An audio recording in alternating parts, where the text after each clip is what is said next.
Gas prices dropped about 6 cents in western Pennsylvania over the last week, but at $4.31 a gallon on average, they are still way above the price just a month ago.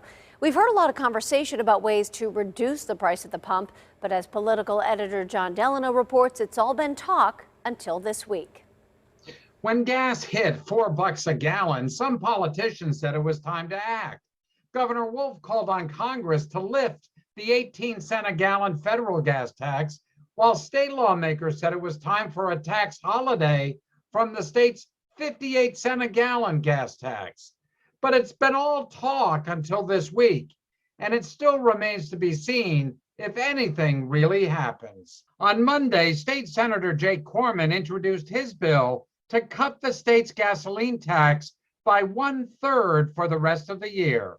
The bill was immediately referred to the Senate Transportation Committee, on which local state Senator Camera Bartolotta sits. Is the Senate Transportation Committee going to act on this bill and act quickly? I certainly hope so. And I know that we are not due back into Harrisburg for a couple of weeks, but I think that this is something we should act on as soon as we are able. Senate Bill 10 is not the only bill on the subject.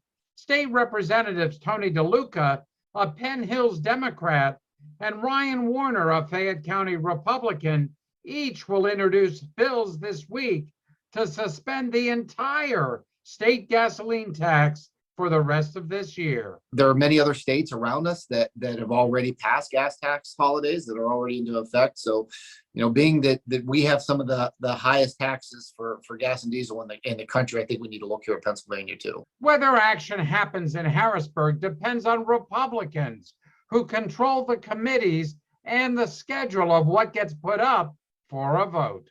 Based on my experience here, I do know when you have proposals in both chambers, you do have a better likelihood of that passing and becoming law.